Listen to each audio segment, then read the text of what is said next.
Du coup, salut Fabrice, merci de prendre de ton temps pour cet entretien. Donc l'entretien va se dérouler en deux temps. Donc d'abord des questions générales, plus après des questions de la part de nos fans. Très bien. Donc du coup, toi tu es Amandinois, tu viens de passer 15 ans chez les garçons. Est-ce que pour toi c'était une évidence de revenir à Saint-Amand? Ça ne l'était pas forcément, mais quand j'ai pu discuter avec le président Jean-Pierre Boulanger, ça m'est apparu effectivement comme une évidence parce que moi j'avais passé à l'époque des moments quasi exceptionnels dans la mentalité, dans la bienveillance, dans plein de choses qui font que voilà, il y avait eu l'émergence du haut niveau du basket sur Saint-Amand. On avait connu après une union avec Valenciennes, mais ça avait été vraiment un partage avec à l'époque le président Bernard Loison, avec tous ses collaborateurs, le public, etc. C'était déjà à l'époque une découverte pour moi parce que je sortais du BCM Gravelines Dunkerque, donc des garçons. Et j'ai toujours été attaché à la ville de Saint-Amand.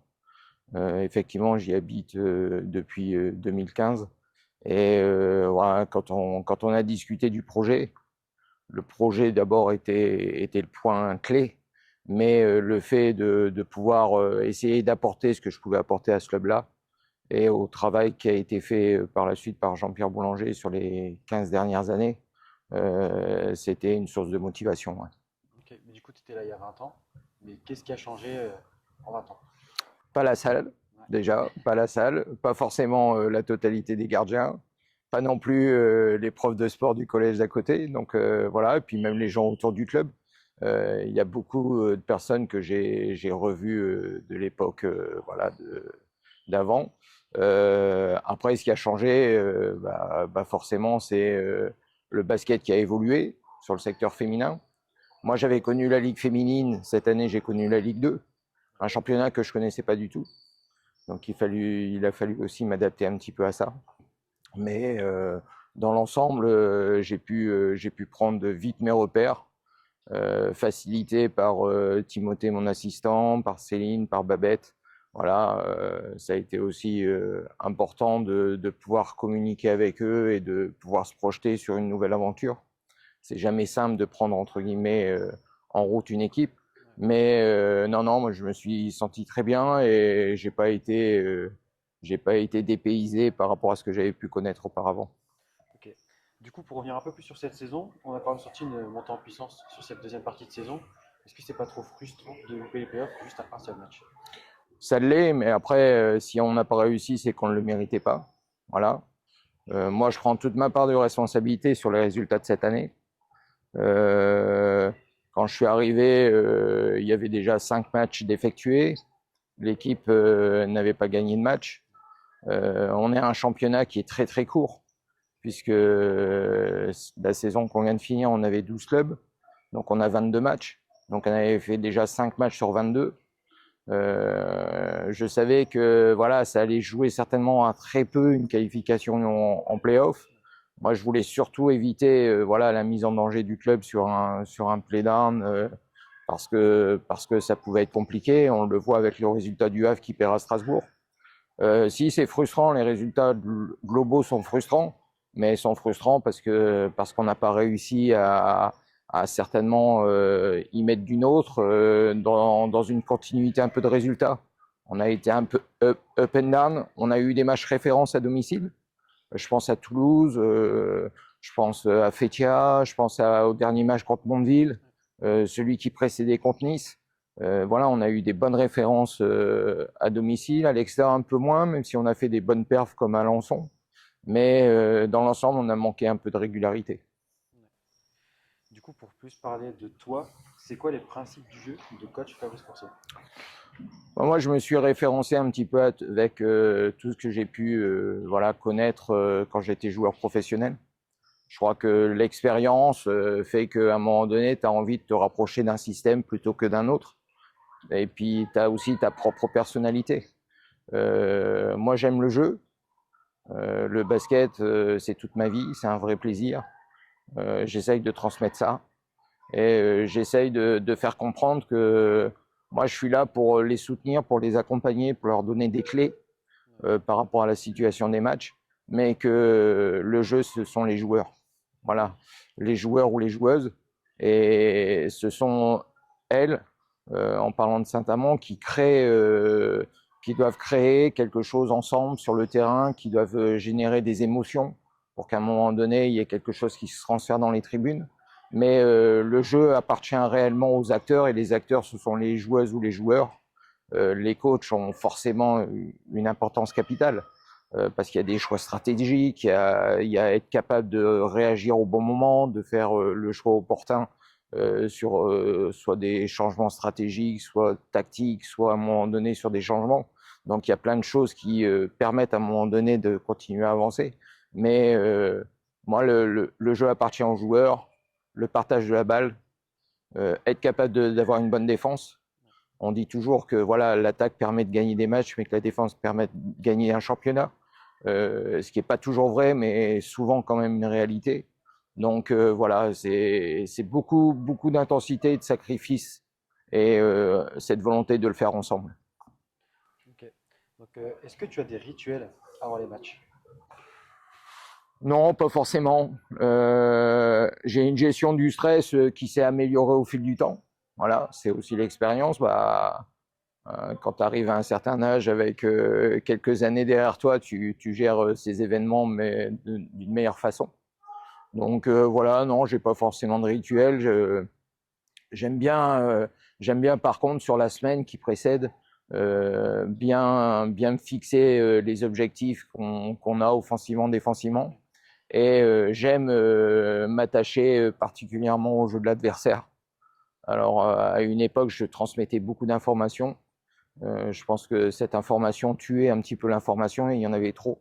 Maintenant, j'essaye d'être un peu plus rigoureux sur les quelques notes qui peuvent paraître voilà, très importantes.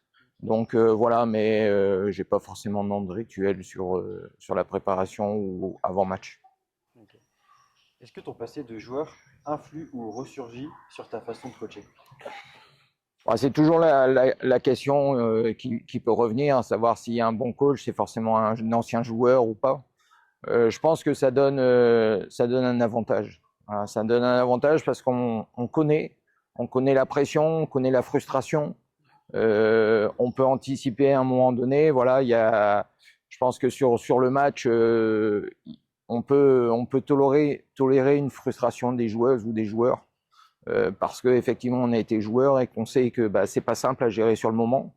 Donc être tout de suite dans l'intervention verbale après une sortie, etc.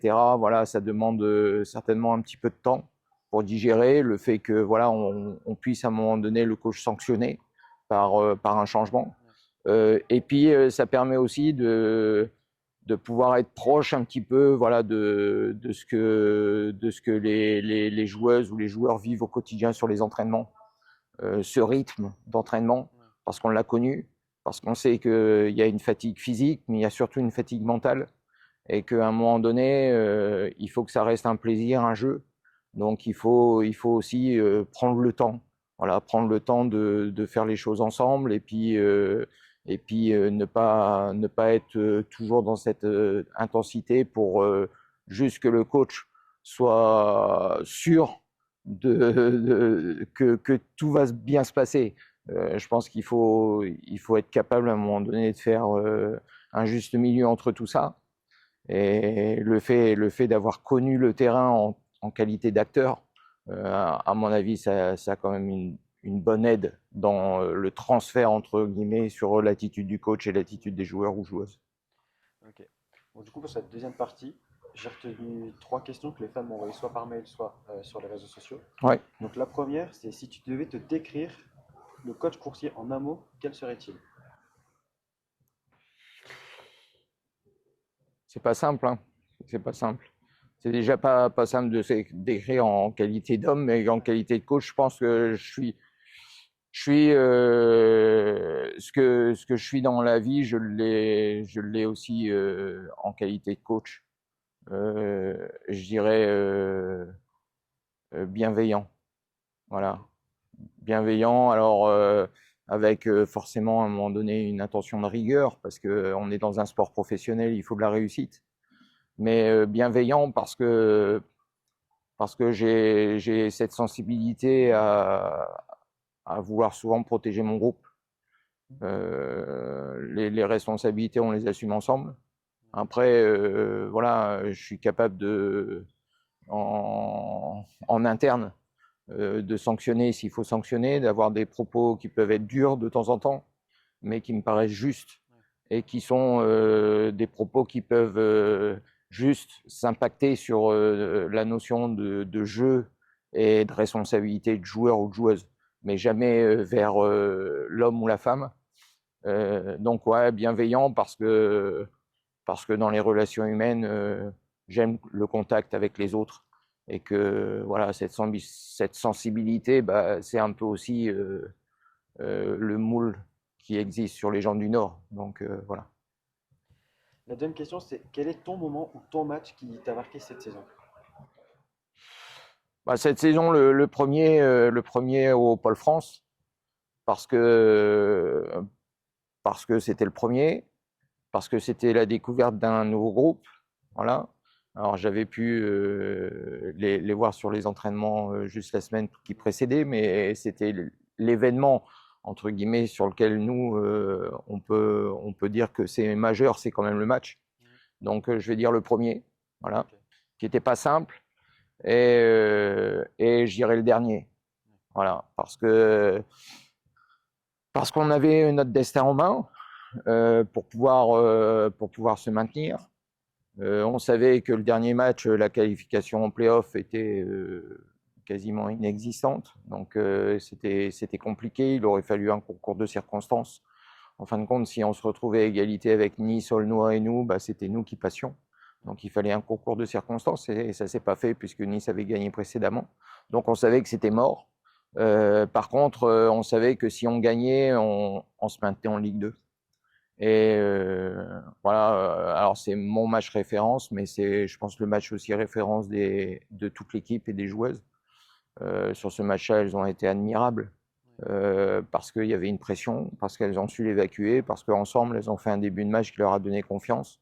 Et elles ont su résister à l'impact de Mondeville sur la fin de match, qui était quand même à l'époque deuxième du championnat.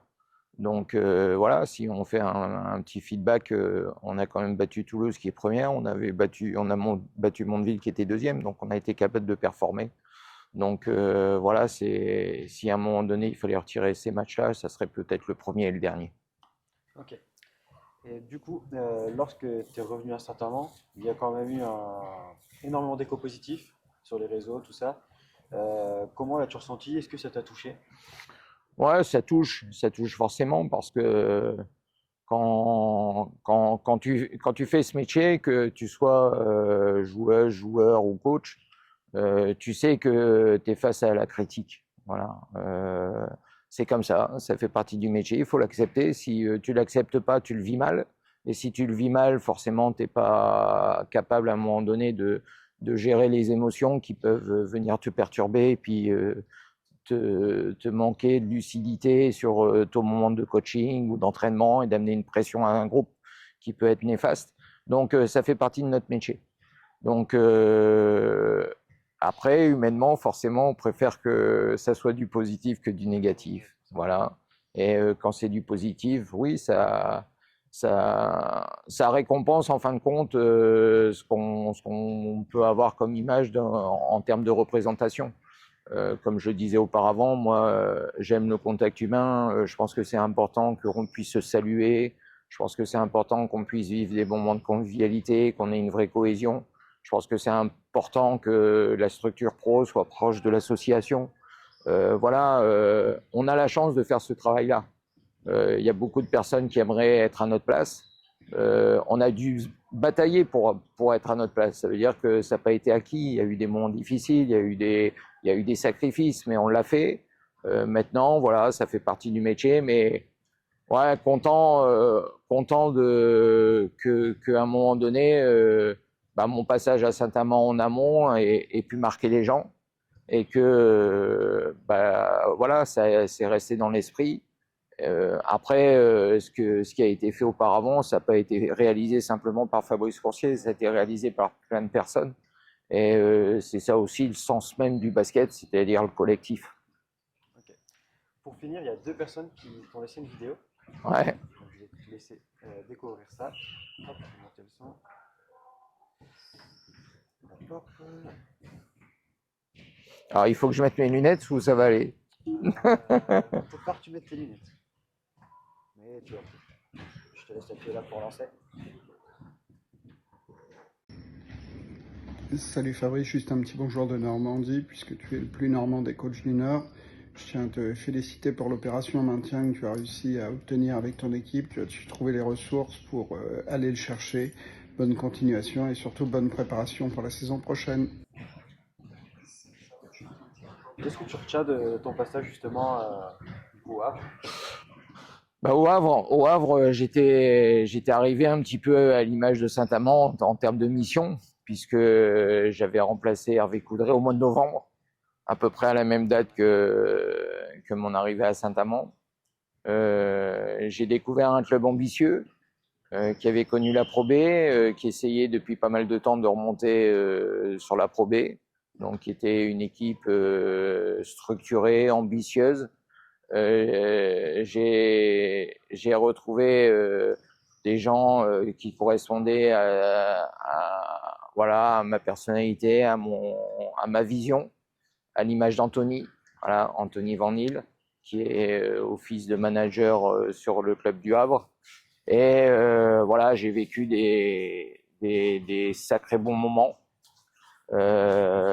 J'ai fait la connaissance de beaucoup de personnes, du président Willy Sévy. J'ai eu le plaisir de collaborer avec les joueurs. Voilà, ça a été une belle aventure. Un peu de frustration sur le côté sportif. La première année, on n'est pas passé loin sur les playoffs. On perd contre Lone Plage qui gagne les playoffs à la fin. On arrive un peu fatigué avec des blessés et ça a été compliqué. Et puis la deuxième année, pas simple non plus.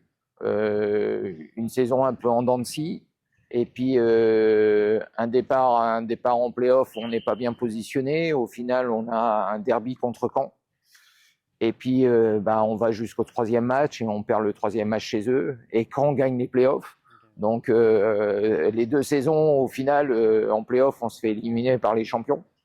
Donc voilà, maintenant, ça restera, oui, comme mon passage à Caen. Et comme le dit Anthony, effectivement, je suis peut-être le coach nordiste le plus normand, puisque dans l'ensemble, j'ai dû faire 5 voire 6 ans sur la Normandie ces dernières années.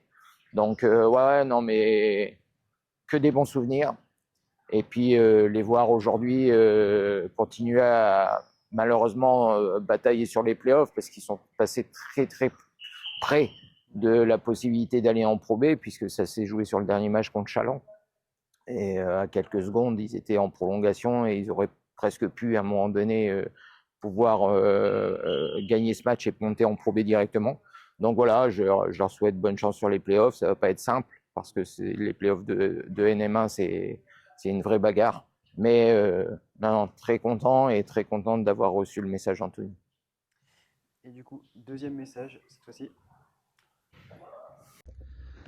Salut Fabrice, c'est Romuald du BCM. Écoute, on m'a contacté pour évoquer ta carrière et te poser des questions. Alors, la première chose avant de poser ma question, c'était de te dire que tu étais toujours très présent dans l'histoire du club et en bonne place parce que comme tu le vois, tu es encore très présent dans les bureaux. Voilà. Donc moi j'avais une question, c'était quel est ton meilleur souvenir de cette période-là et des saisons passées au BCM? Évidemment la finale du championnat de France 2004 et la victoire en Coupe de France 2005. Mais je te laisserai nous dire ce que tu en as gardé aujourd'hui. Et puis on m'a demandé une anecdote. Donc j'avais une deuxième question du coup qui était de savoir si après les playoffs 2004 tu étais toujours aussi fan de Superman. Voilà, je te laisserai raconter pourquoi. Je t'embrasse. Romuald Coustre, donc, qui est un des responsables du club du BCM Gravelines Dunkerque. Effectivement, moi j'ai fait mes armes. Alors, mon premier poste de coach sur une catégorie senior, puisque avant j'avais pendant ma carrière de joueur, j'avais entraîné des minimes et des cadets. J'avais même entraîné un peu l'équipe handisport de Saint-Quentin à l'époque. Quand je suis arrivé au BCM, je sortais de ma première expérience en senior à la Jeune Garde de Tourcoing. Et j'ai été recruté par le club et par Jean-Luc Monchot pour être son assistant et travailler aussi sur le centre de formation avec Christophe Millois. Et j'ai un énorme remerciement et un grand merci à faire à Jean-Luc Monchot parce qu'il a été un élément important dans ma trajectoire, dans ma façon de voir les choses. Il m'a laissé l'opportunité de vivre mes expériences. Il m'a donné énormément de confiance et on a vécu un super parcours ensemble. Et puis, arrivé sur la saison 2003-2004, Jean-Luc, voilà, le club et Jean-Luc ont décidé de se séparer quelques mois après le début de saison. Et le premier entretien que j'ai eu avec Jean-Luc, ça a été de dire, bah, écoute, Fabrice, ça fait déjà quelques années qu'on travaille ensemble. Je pense qu'aujourd'hui, tu es prêt à relever le défi. Donc, moi, je vais en parler aux dirigeants. Et à l'époque, le président Hervé Bedlem, qui était directeur exécutif, m'a donné l'opportunité d'être le coach du BCM Gravelines Dunkerque. Donc, pour moi, c'était enfant du Nord. Ayant joué à Gravelines en 91 et jusqu'en 93, sous les ordres de Jean Gall et de Abdou Ndiaye, c'était fabuleux, c'était un truc extraordinaire. Et on a réussi, et je dis bien on a réussi parce que il y a eu tous ces facteurs-là. L'équipe avait été construite par Jean-Luc. On avait une équipe avec des gars exceptionnels qui ont toute l'année jamais rien lâché, qui créaient vraiment un vrai groupe. Et on a réussi à atteindre la finale du championnat de France de Pro A pour jouer contre Pau, qui à l'époque avait les frères Petrus, Dio, etc. Donc c'était la grosse équipe de Pau. Et on a réussi à aller en finale. Et forcément, c'est quelque chose d'extraordinaire. Et toujours dans cette vision de vivre le premier match. Moi, j'ai commencé ma carrière au BCM Gravelines Dunkerque par un match de Coupe d'Europe. Et le premier match de championnat qu'on fait, on va jouer à Pau. Et on gagne à Pau. Et donc, c'était une aventure qui m'a lancé. Depuis ce temps-là, j'ai pas quitté le milieu professionnel. Mais c'est une énorme satisfaction d'avoir connu toutes ces personnes, tous les joueurs de très haut niveau que j'ai pu côtoyer. Et puis le deuxième élément fort de mon passage à Gravelines, c'est la victoire de la Coupe de France à Bercy. Voilà, contre Cholet, où voilà, c'était un moment de communion extraordinaire avec je sais pas combien de cars qui avaient fait le déplacement pour aller à Bercy. Donc c'était voilà plein de choses et puis des relations. Moi j'ai toujours essayé de tisser des relations voilà de confiance et d'échange avec mes joueurs, et à l'époque j'avais pu m'appuyer sur beaucoup de joueurs, sur des Denis Adomaitis, des Danny Strong, des Laurent Sciarra. Voilà, j'avais une quantité de joueurs qui étaient prêts à se sacrifier pour aller chercher un résultat, une performance. Et à côté de ça, j'avais d'autres jeunes qui allaient émerger et qui allaient faire des carrières qui étaient admirables. Donc c'était ce mélange-là qui était très intéressant. C'était le premier titre du BCM Gravelines Dunkerque, la Coupe de France gagnée à Bercy. Et puis pour la petite anecdote, puisque Romuald en a fait référence sur sa vidéo, il parlait de cette finale et de cet objectif un peu, ou cette tendance d'être fan de Superman. Et en fin de compte, c'est juste une histoire un peu cocasse. On était parti sur un déplacement, et puis quand les joueurs en général se reposent, nous on va se balader un petit peu en termes de staff, voilà, pour évacuer un peu la pression, puis s'aérer un peu l'esprit. Et puis on avait été dans une boutique à l'époque avec mes assistants et le kiné de l'époque. Voilà, on était partis dans des magasins et j'avais acheté un slip Superman. Voilà. Et ce slip Superman, j'avais dit que le jour où on fera la finale, je le porterai. Et je ne sais pas si c'est ça qui a fait gagner, mais en tout cas, j'ai gagné la finale en portant le slip de Superman. Ouais. Donc, c'était cette petite anecdote. Voilà. Ok, ok. Bah, écoute, Fabrice, merci d'avoir répondu à toutes les questions et on te souhaite une bonne chance pour la suite de Aix-Saint-Amand. Ah, c'est gentil, merci à tout le monde. Et puis, bah voilà, je vous attends nombreux et nombreuses pour cette future saison qui s'annonce palpitante parce qu'on aura un groupe différent, on aura une bonne équipe et puis on aura besoin de vous.